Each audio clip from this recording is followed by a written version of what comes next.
오늘 말씀의 제목은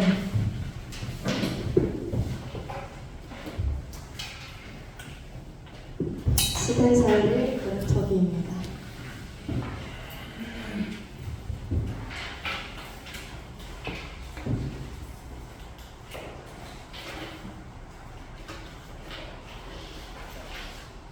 오늘 이사야서 두 구절을 보았는데요.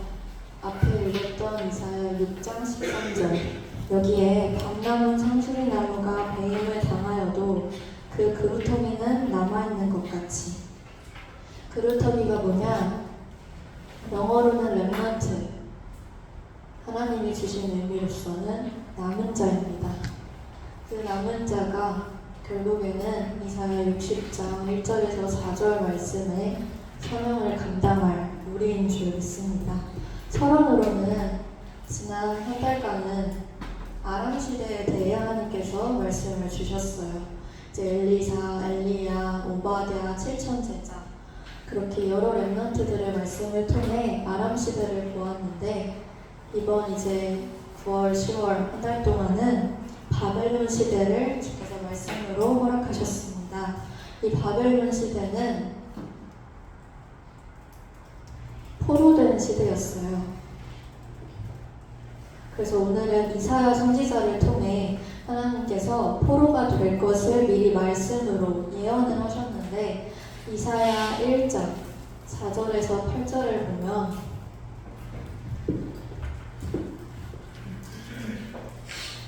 그들이 여호와를 버리며 이스라엘의 거룩하신 이를 만홀히 여겨 멀리하고 물러갔도다. 그래서 그 결과로 그 땅이 황폐해지고 성읍들은 불에 타고 토지는 너희 목전에서 이방인에게 삼켜졌으며 이방인에게 파괴됨 같이 황폐하였고. 어떤 모습입니까? 하나님이란 뜻입니다. 배반하고 대적한 하나님의 백성인 이스라엘의 모습을 볼 수 있어요. 그래서 그 결과로 토지와 땅과 소산이 다 황폐해진 멸망시대의 모습을 성경을 통해 보입니다. 왜 하나님을 배반하고 대적했더니 멸망, 재앙 가운데 놓이게 되었을까요? 창세기 1장 1절에 하나님께서 태초에 천지를 창조하셨습니다. 만물의 근본이자 만물의 시작이신 하나님께서, 펜이 잘 안 나오는데 없겠죠? 1장 27절에 자기 형상 곧 하나님의 형상대로 사람을 창조하셨습니다. 하나님이 만든 세상에 하나님의 형상대로 만들어진 우리 사람은 하나님을 배반하고 대적하면 멸망하는 존재로 하나님께서 창조 원리를 만드시는 겁니다. 그런데 사람들은 하나님을 배반, 대적한 것도 모자라서 이사야서 2장 6절에서 8절을 보면 그들에게 동방 풍속이 가득하며 그들이 블레셋 사람들 같이 점을 치며 이방인과 더불어 손을 잡아 언약하였으니라. 그 땅에는 우상도 가득하므로 그들이 자기 손으로 짓고 자기 손가락으로 만든 것을 경배하며. 우상을 섬기는 모습을 볼 수 있습니다.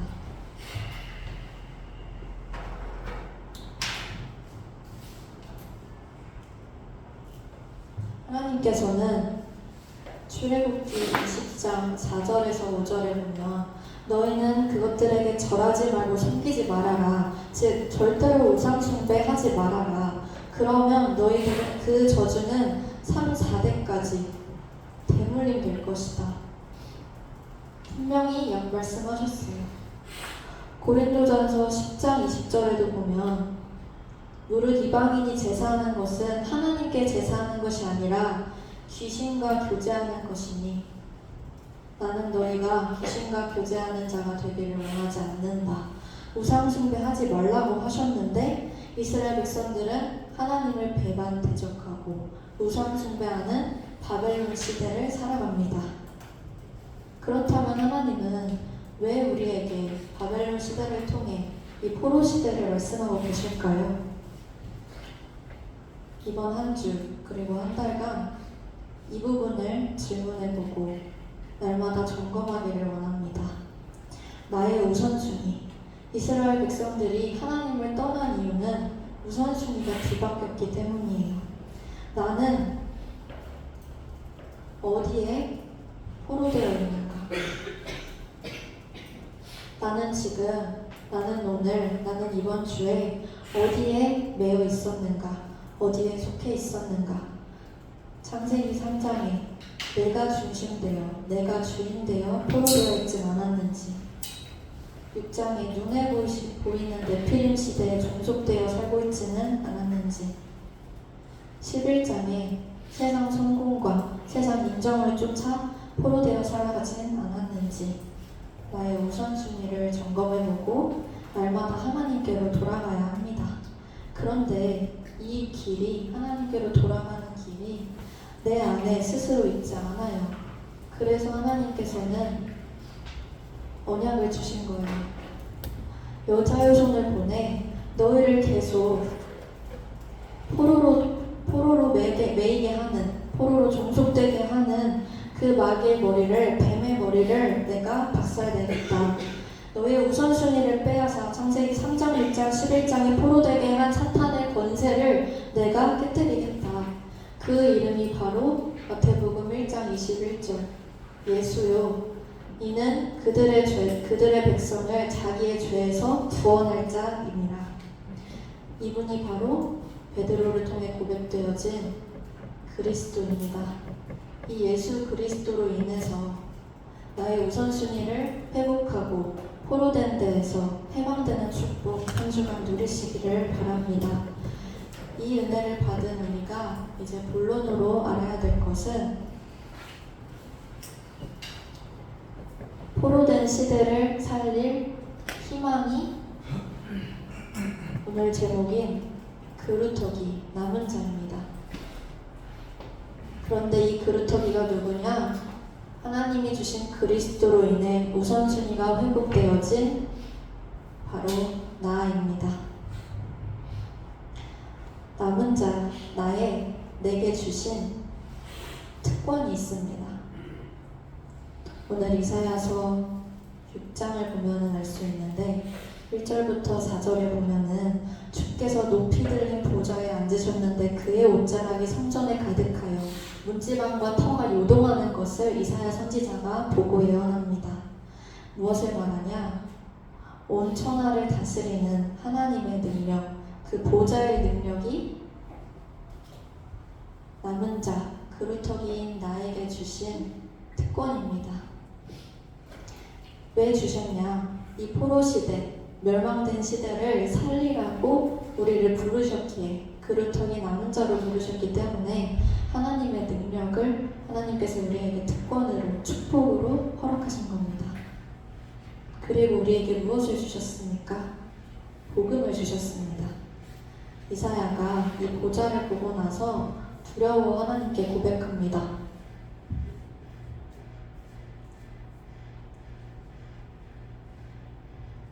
내가 본즉 나는 입술이 부정한 백성 중에 거주하면서 만군의 여호와이신 왕을 배웠으므로다. 나는 죄인인데 보좌에 계신 하나님을 보았다라고 고백하였을 때 스랍 중에 하나가 부젓가락으로 제단에서 잡은 바 핀 숯을 손에 가지고 이사야에게 날아가서 그것을 입술에 대어 죄를 사하게 하십니다. 무엇을 말하냐? 우리는 날마다 이 속에서 포로된 채로 살아가는 죄인인데 하나님께서는 복음, 그리스도를 우리에게 보내사 그 복음을 깨닫게 하시사 죄를 날마다 사하여 주고 계시는 겁니다. 왜 나의 죄를 그리스도께서 날마다 사하여 주실까요? 하나님이 이 시대를 살리는 방법이 바로 오늘 말씀대로 그루터기이기 때문입니다. 이사야가 나를 보내소서라고 말했을 때 하나님께서는 모든 것이 다 황폐하여질지라도 그 그루터기가 남아있을 것인데 렘넌트가 이 시대 살릴 것인데 그게 바로 너다. 주의 음성으로 듣는 축복 누리시길 바랍니다. 그래서 두 번째로는 그루터기 시대 살릴 남은 자로 부름받은 여러분은 이제 영원한 승리를 확신하시길 바랍니다.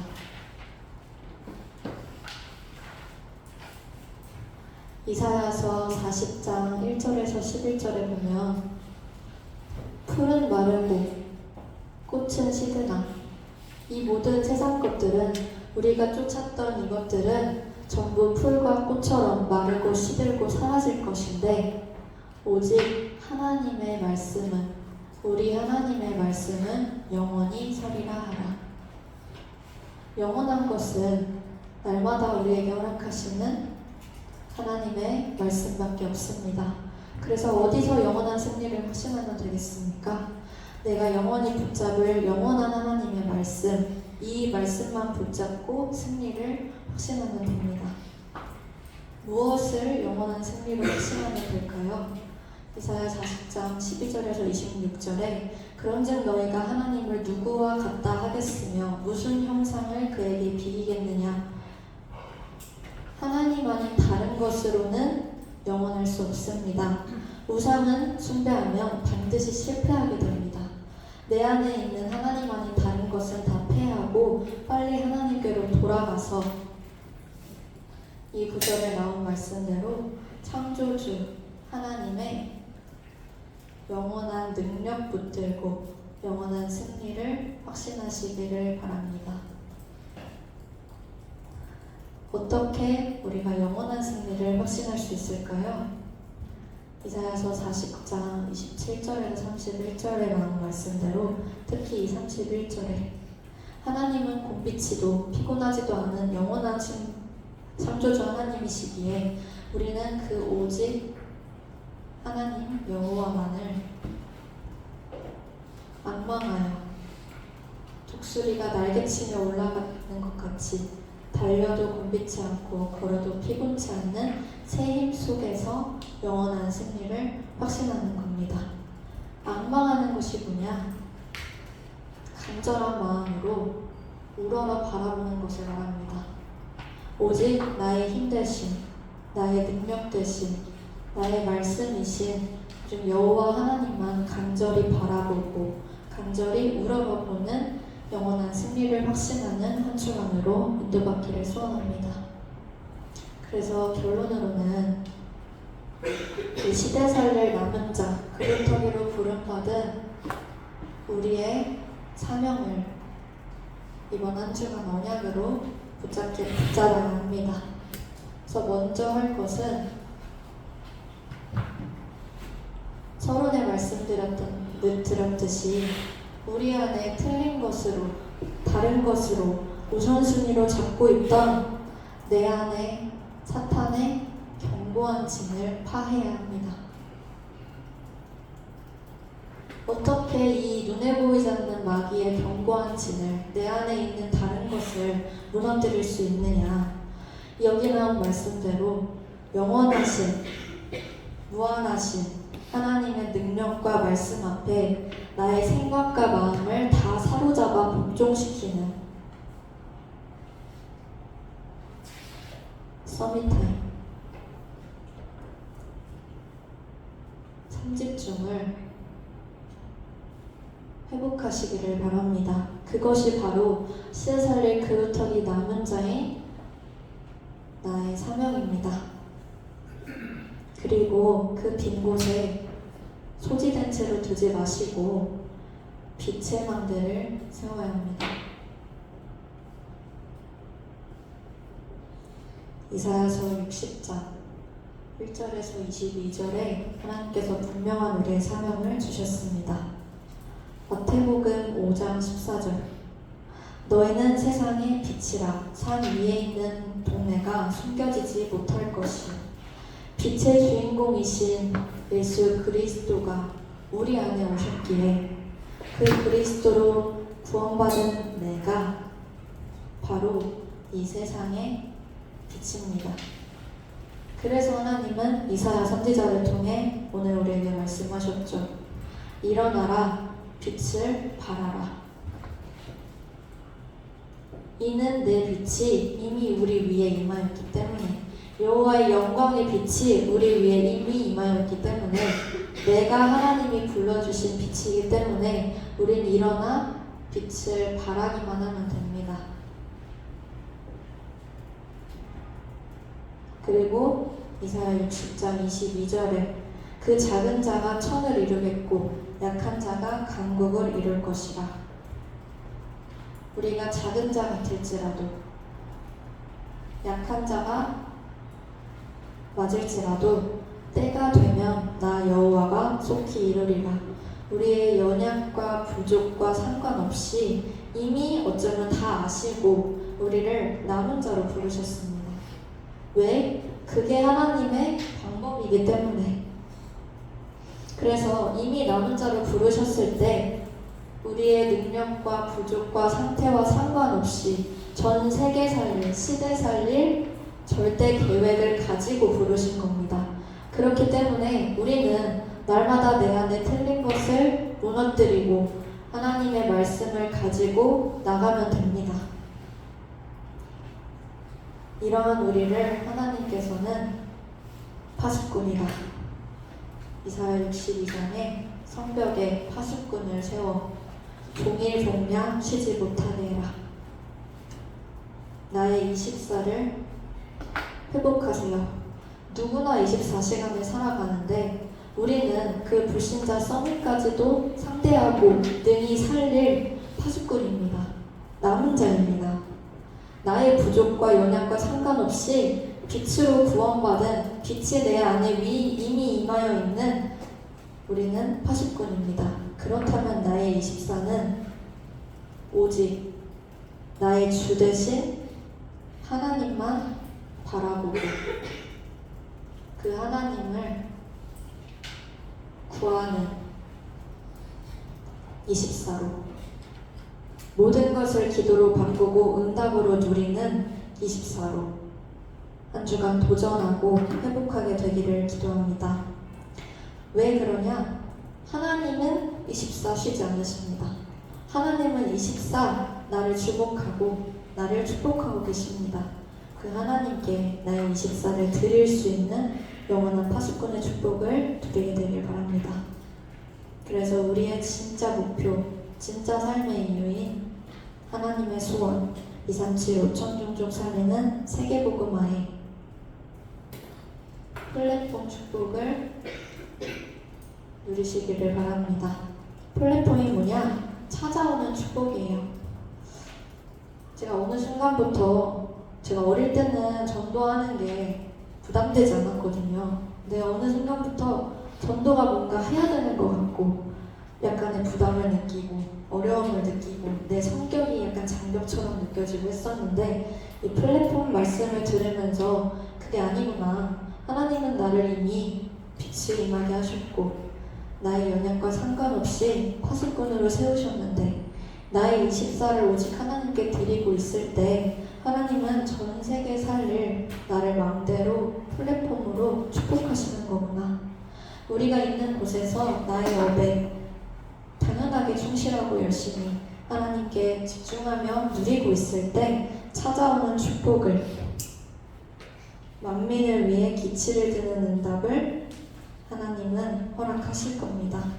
그래서 한 주간 동안 내가 누구인지, 내가 다른 사람이 아닌 내가 시대 살릴 남은 자이자 그루터기이자 렘넌트 파수꾼이구나 라는 정체성과 사명을 점검하고 회복하여 237 5천 종족 만민이 전 세계가 여호와께 돌아오는 일에 쓰임받는 모든 부흥비전교회 렘넌트 교사분들 되기를 소원합니다.